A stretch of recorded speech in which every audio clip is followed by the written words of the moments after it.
सर्वप्रथम बाबा रामसा पीर को मनाते हुए बाबा रामसा पीर का जयकारा एक बार मेरे साथ आप सब मिलकर लगाओगे। बोलो रामसा पीर की। नहीं भुगतान चल लगाओगे तो बोलो रामसा पीर की। ये लागणो चाहिए झुंझुनू ताई बठे झुंझुनू की आज तो ब्रांच खोल बनाया है। लोकसभा क्षेत्र को जो यो कार्यालय है हेड ऑफिस तो वो है इनके सानिध्य में चलेगो पर बढ़तक आवाज जानी चाहिए कार्यक्रम की। और लोकसभा चुनाव के प्रत्याशी के कार्यालय के उद्घाटन पर और उद्घाटन समारोह में इस झुंझुनू के मजबूत स्तंभ भारतीय जनता पार्टी के कर्मठ कार्यकर्ता के रूप में पर मोदी जी ने खूब बड़ा विश्वास करके हमारे आदरणीय बड़े भाई साहब सुखकंदी चौधरी जी को हमारा एक प्रत्याशी के रूप में भेजा। ऐसे भाई जो नवलगढ़ की धरा पे जन्म लेने वाले, हमें सबसे बड़ी खुशी है कि ये टिकट नवलगढ़ को मिली है। हम सबके लिए आज बहुत बड़ा एक खुशी का अवसर है जो इनकी मेहनत की वजह से, इनके व्यवहार की वजह से, इनके कार्य कुशलता की वजह से आपने लगातार पार्टी के लिए मेहनत की है। पार्टी से कई बार चुनाव लड़ चुके। पिछली बार आपको उत्तर प्रदेश में एक पूरे जिले की जिम्मेदारी भी मिली थी, वहां शायद 6 के 6 विधायक बीजेपी से जीते थे। तो ऐसे हमारे आदरणीय सुखकंदी भाई साहब और सम्मानित मंच के सामने विराजमान नवलगढ़ नगर के गणमान्य नागरिकगण और नौजवान साथियों, आज इस उद्घाटन समारोह में आप पधारे हो तो एक संकल्प हमें जरूर लेना है। वो इस बात का लेना है कि 10 साल से हमारे देश के लोकप्रिय प्रधानमंत्री जी एक से एक तोहफे दिए हैं, एक से एक फैसले दिए हैं, एक से एक जन कल्याणकारी योजना दी है हमारे देशवासियों को।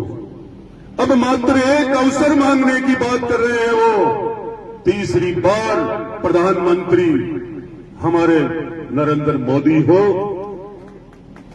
ऐसा अवसर वो मात्र जनता से एक वोट मांग रहे हैं जिन्होंने विश्व के अंदर इस देश की वो पहचान बनाई है।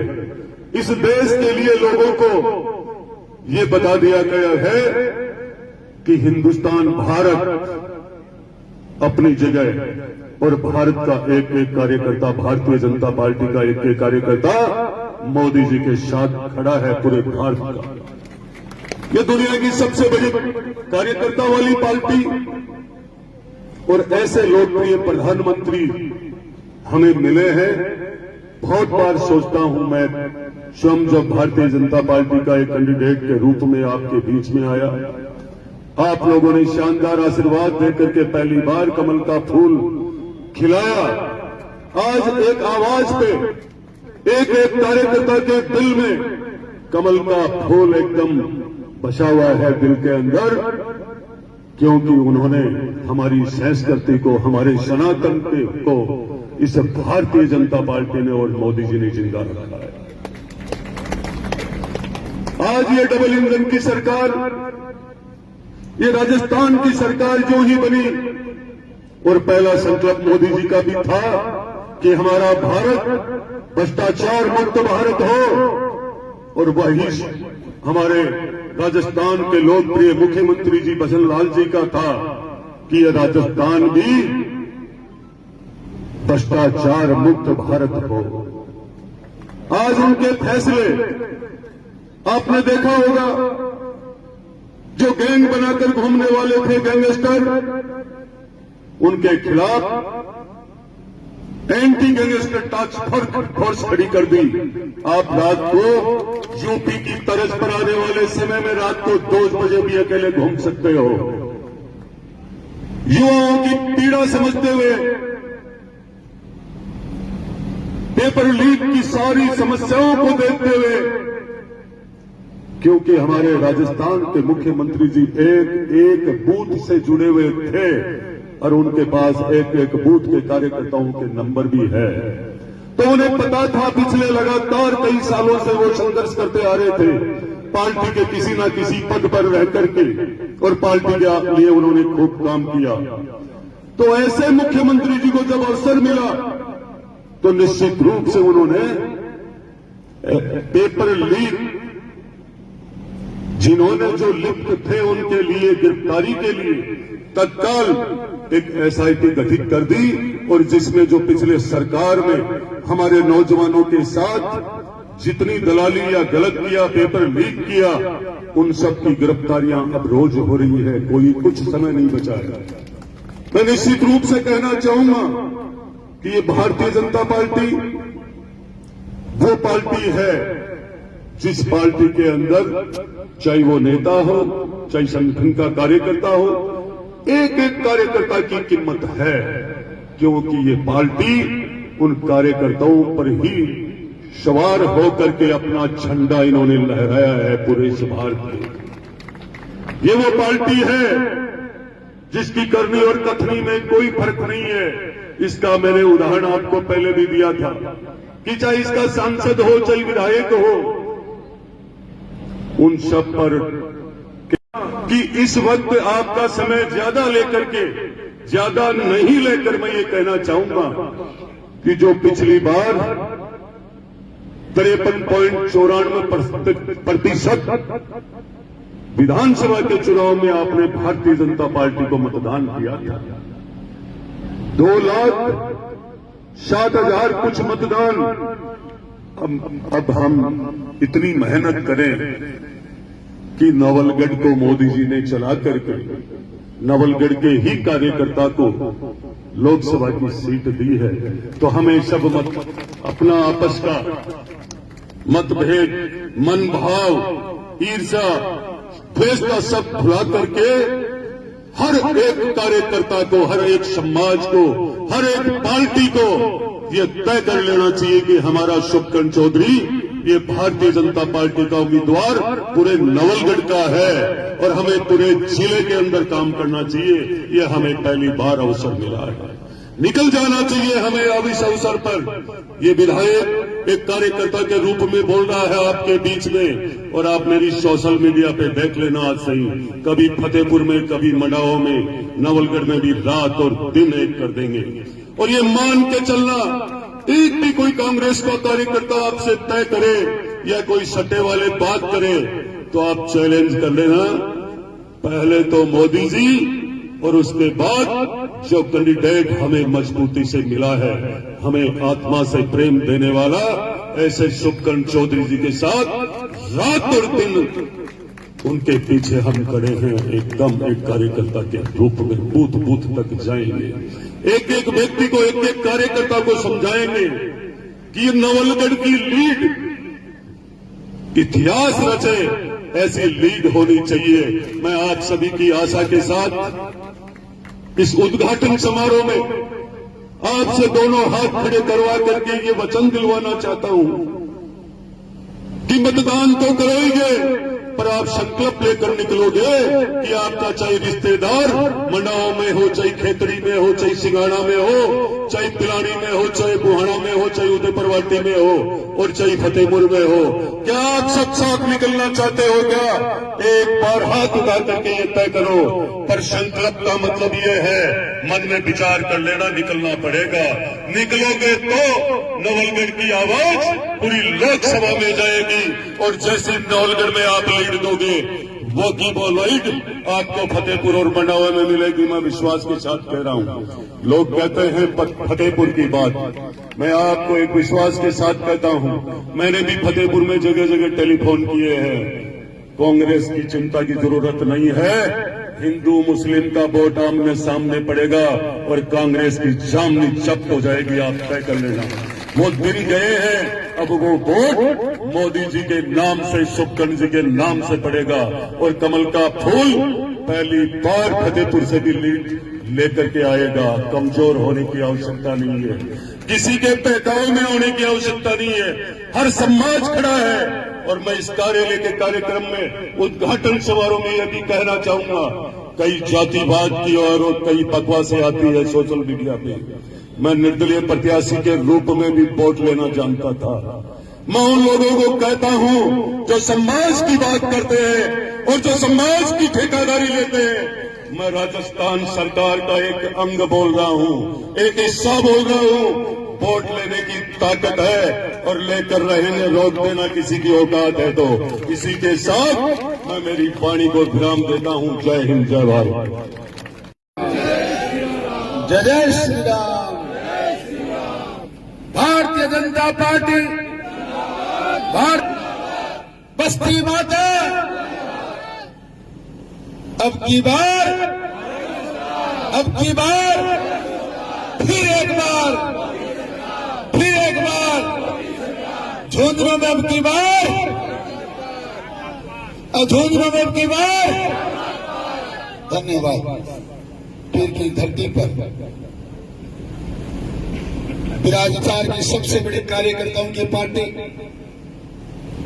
दुनिया में सबसे ज्यादा सांसद रखने वाली पार्टी, दुनिया में सबसे ज्यादा विधायक रखने वाली पार्टी भारतीय जनता पार्टी मोदी के भारत को वापस एक बार पुनर्निर्माण करने के लिए आज यहां कार्यालय का उद्घाटन कर रही है।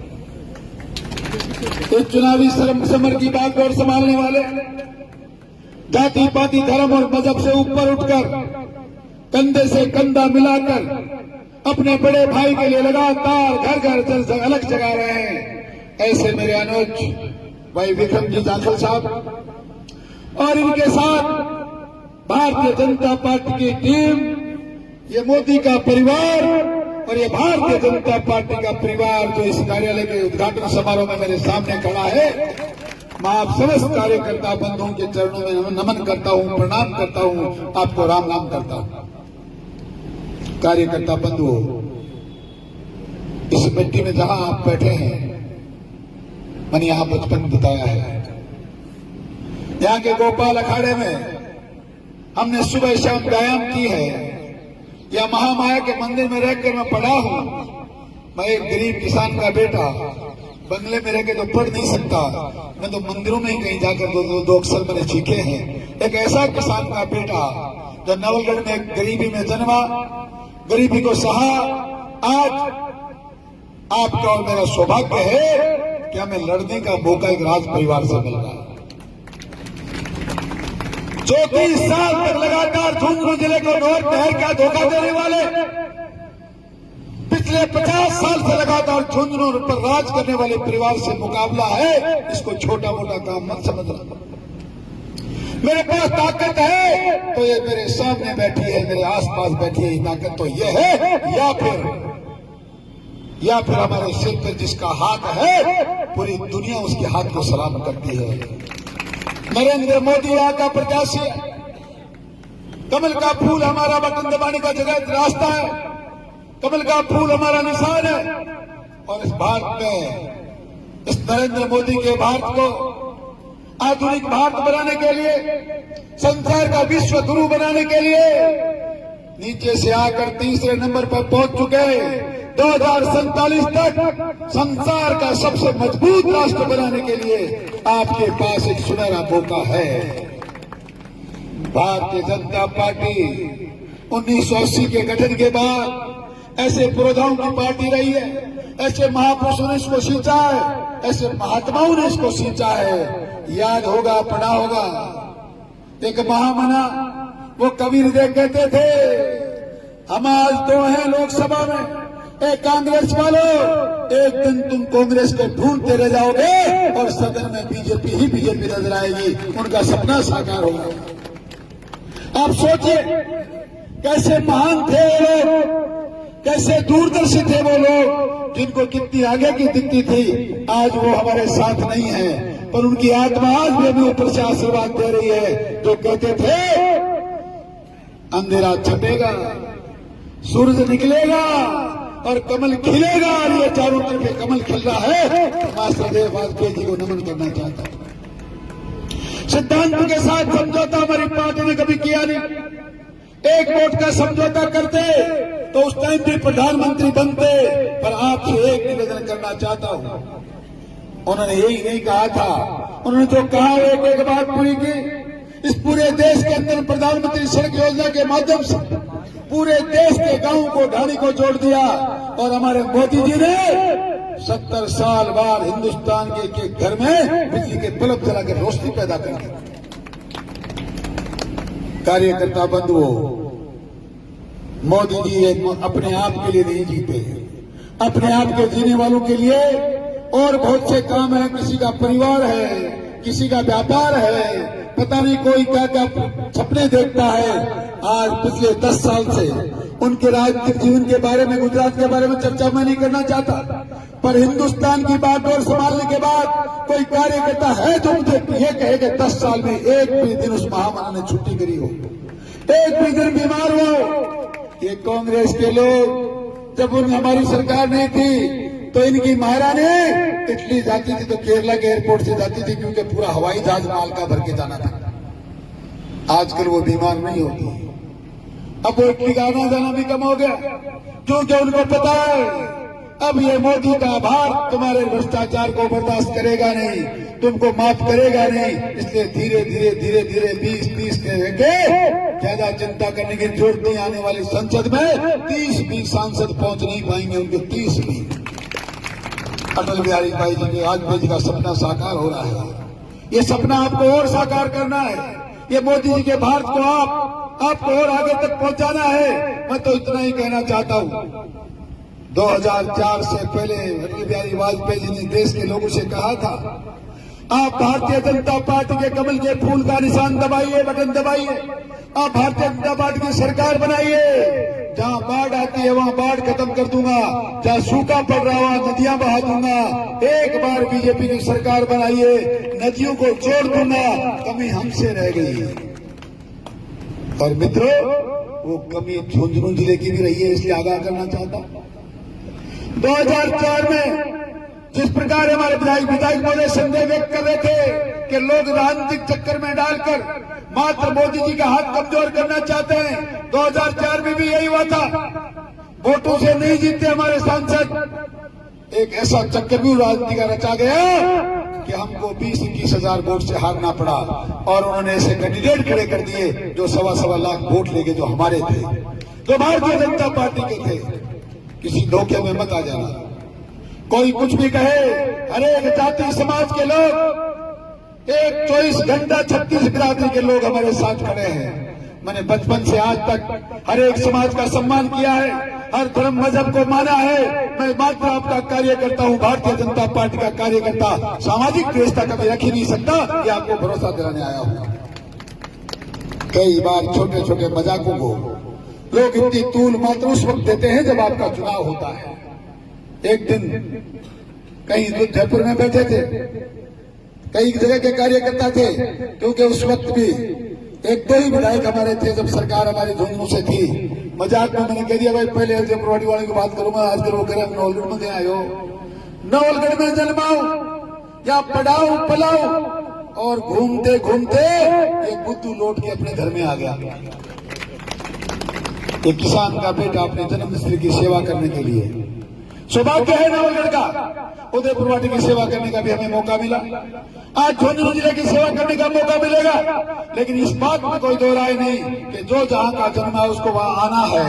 मोदी जी ने जितना भरोसा नवलगढ़ के इस किसान के बेटे पर आप पर किया है, आप आंख पसार कर देखिए। मेरे पास वरिष्ठ कार्यकर्ता बैठे हैं, 2-2 बार हारने वाले को इतना बड़ा सम्मान कोई देता नहीं है। ये सौभाग्य है आपका और मेरा कि 2 बार विधायक का चुनाव हारने के बाद भी आपको इतना बड़ा तोहफा मिला है। संभाल कर रखने की जरूरत है, इसको संभालने की जरूरत है, मोदी जी का हाथ मजबूत करने की जरूरत है। और इसलिए है कि 10 साल पहले रसातल में बैठे हिंदुस्तान के आन बान शान को 2014 में से 19 तक वो धरातल पर लेके आए। और 19 से 23-24 तक जो किया है ये नामुमकिन लगता था। दुनिया की कोई ताकत सोच नहीं सकती कि हिंदुस्तान से 370 की धारा हट सकती है। हिंदुस्तान में कोई 3 तलाक को हटा सकता है।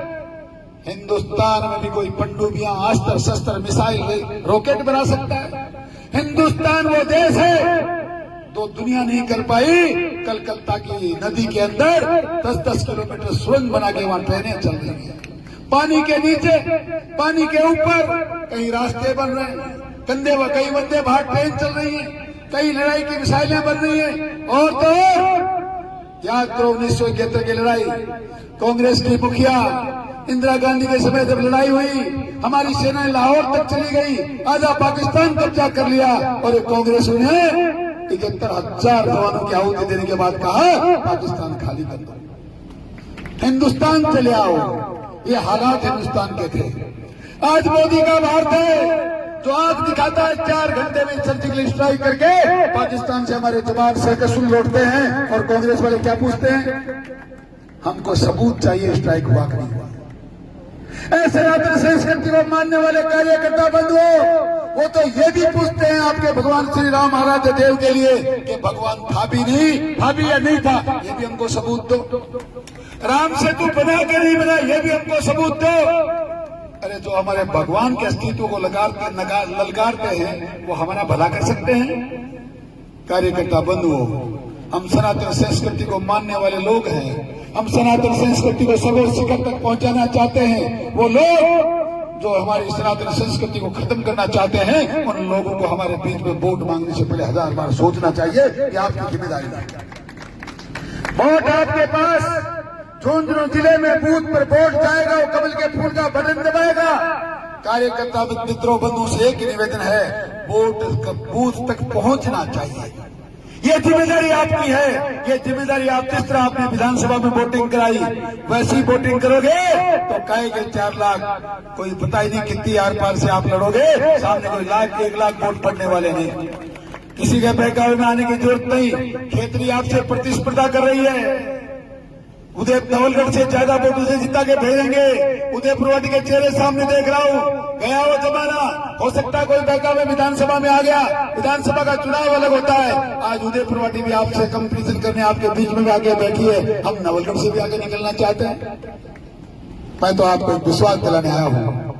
हो सकता है बचपन में कम उम्र में आदमी से मजाक में कोई छोटी मोटी बात हुई हो, अब वो उम्र ढल रही है, अब परिपक्वता आ रही है। एक एक कार्यकर्ता के श्री चरणों में नमन करके विश्वास दिलाने आया हूँ कि अब आपका साथी, आपका भाई, वो छोटा सा कार्यकर्ता जो कभी आपके स्कूल में पढ़ता था, कभी रामलीला में मंच पर नाटक करता था, वो कार्यकर्ता कभी आपका पंच था, कभी आपके मंडी का चेयरमैन था, कभी आपके भूमि विकास का चेयरमैन था। वो कार्यकर्ता आपके बीच में से आज आपके सहयोग लेकर आपसे कंधे से कंधा मिलाकर आपकी आवाज को हिंदुस्तान की सबसे बड़ी पंचायत में बुलंद करेगा। और ऐसा बुलंद करेगा कि नवलगढ़ का और झुंझुनू का सर्वांगीण विकास करने के लिए चाहे हमें बलिदान देना पड़े, विकास को हम रुकने नहीं देंगे। आपको भरोसा दिलाने आया हूँ। 2-3 साल तक लगातार जो नहर का शगुफा छोड़ते रहे, हम वो भारतीय जनता पार्टी के कार्यकर्ता सामने बैठे हैं। आपकी नहर का आधा काम करके आए हैं। हरियाणा, राजस्थान, दिल्ली की सरकारों ने एमओयू किया है। चुनाव आचार संहिता के बाद डीपीआर बनेगी, एस्टीमेट बनेगा, टेंडर होगा। इस साल के अंदर नहर का काम चालू होगा। ये मोदी की गारंटी है। उस गारंटी की गारंटी हम सब लोग दे रहे हैं। आपको मात्र 19 तारीख को एक एक बूथ को संभालना है। आप पूरे जिले में प्रचार करें। नवलगढ़ उदयपुरवाटी की जनता का ज्यादा महत्व इसलिए है कि यहाँ की मेरी जन्मस्थली है, वो मेरी कर्मस्थली है। इन दोनों विधानसभाओं के कार्यकर्ताओं को एक एक जिले के गांव में जाना चाहिए, एक एक बूथ को संभालना चाहिए और एक एक बूथ में इस बात का तय करना चाहिए कि हर जगह 5-5, 7-7, 10-10 कार्यकर्ता वोट ले जाने के लिए पहुंचा दें। उस कमरे में, बूथ में पहुंचने के बाद एक भी व्यक्ति मोदी के खिलाफ वोट डाल नहीं सकता। ये मेरा भरोसा है और 10 साल से ऐसा होता आ रहा है। भारत को मजबूत बनाना है। इस कांग्रेस को इसलिए हटाना है कि आज के 5 साल पहले उस वक्त भी हमने आपसे कहा था आप भारतीय जनता पार्टी की सरकार बनाइए। बनी होती तो आज राजस्थान के हजारों झुंझुनू जिले के बच्चे नौकरी कर रहे होते। पर एक फेंगी आया, राजस्थान की राजधानी में भाषण देने लगा। 1, 2, 4, 10 10 दिन में किसान का कर्जा माफ कर दूंगा। ए मेरे सम्मानियों के किसान बुजुर्गों, ए किसानों के बेटों, ए व्यापारियों, कर्मचारियों, अधिकारियों, आप लोग मत एक थोड़े से बहकावे में आ गए, कर्जा माफ हो जाएगा। आप भूल गए वसुंधरा जी के 50,000 के कर्जे के माफी को, आप टोल माफ को भूल गए, आप बिजली के बिल माफ को भूल गए, और ऐसी गलती हो गई कि हमारे बच्चों का भविष्य बर्बाद हो गया। माँ माताओं ने अपने गहने बेचे, पिता ने अपनी जमीन बेची, बहन तक से कर्जा लिया गया, 5-5, 7-7, 10-10 लाख रुपए लगाकर कोचिंग करी। एक बार नहीं 5 साल में 20 बार तैयारियां करी, और 20 में से 18 बार पेपर लीक हो गया। 18 बार ऐसी सरकारें। और एक बात और बताऊं आपको, ये मैं नहीं कह रहा, राजस्थान पत्रिका में छपा है, भास्कर में छपा है। पीएल सोनी कांग्रेस की सरकार का पुलिस कमिश्नर कह रहा था पेपर लीक करने वालों को पकड़ सकते थे, पर सरकार के मुखिया ने पकड़ने से मना कर दिया। अब ऐसे मुखिया नहीं है, ये भ्रष्टाचार खत्म करने वाली सरकार है। हमने जिस दिन पद संभाला, माननीय भजनलाल जी मुख्यमंत्री बने, उसके दूसरे दिन से लगातार पेपर लीक करने वालों की गिरफ्तारियां हो रही हैं, सलाखों के पीछे जा रहे हैं, संपत्तियां कुर्क हो रही हैं, और ऐसा इलाज कर रहे हैं, भरोसा दे रहे हैं। तब तक मोदी की सरकार इस देश में है, कभी पेपर लीक हो नहीं सकता, कभी पेपर बिक नहीं सकता। अब हमारे बच्चों का भविष्य सुधरेगा, नौकरियां मिलेंगी, आप जैसी चाहते हैं जैसी पढ़ाई करेंगे वैसी परीक्षाएं लगेंगी। इसलिए इन सारी चीजों को सोचकर एक बार और आपसे निवेदन करूं, ये भारत कितना आगे बढ़ रहा है। आपको याद है ना, रूस और यूक्रेन के युद्ध के समय में हिंदुस्तान की माताओं ने कहा, हमारे बेकोक के लाल असुरक्षित है, मोदी जी घर ला कर दो। अमेरिका से बात करी, चाइना से बात करी, सारे देशों ने मना कर दिया, पैर हिल गए। हम रूस यूक्रेन की लड़ाई को रोक नहीं सकते, पर जिस मोदी के लिए हम वोट मांगने आए हैं, उस मोदी ने एक आंख निकाल कर कहा, मेरे बेटे और बेटियां 24 घंटे में सुरक्षित भारत पहुंच जाने चाहिए। अगर कोई गलती कर ली, गोली चलाना तो दूर, रूस और यूक्रेन के युद्ध के मैदान में अगर एक पटाखा चल गया तो तुम किसी लायक बचोगे नहीं, पैरों पर चलने लायक बचोगे नहीं। और ये हुआ, जिसके हाथ में तिरंगा था उसकी रूस और यूक्रेन की सेनाओं ने सुरक्षा करी, सुरक्षित हमारे घर पर ले जाकर पहुंचाया। वो लोग जो तिरंगा चलाते थे, भारत की मुर्दाबाद के नारे लगाते थे, हिंदुस्तान मुर्दाबाद कहते थे, उनके बेटे बेटियों ने भी आपके मोदी जी की शरण ली, इस देश के मुखिया की शरण ली, हाथ में तिरंगा उठाया, चलाने वाले कहने लगे हिंदुस्तान जिंदाबाद, नरेंद्र मोदी जिंदाबाद, तिरंगा जिंदाबाद, और सुरक्षित अपने घर पहुंच गए।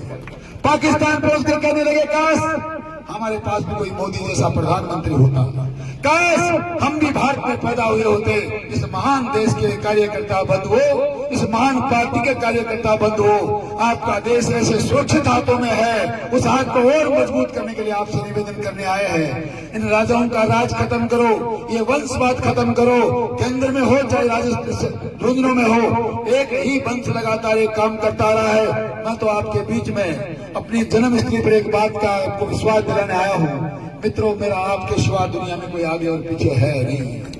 ना मेरे पास मेरा बेटा कोई चुनाव लड़ने वाला है, न कोई बहू चुनाव लड़ने वाली है, न कोई बेटी चुनाव लड़ने। हम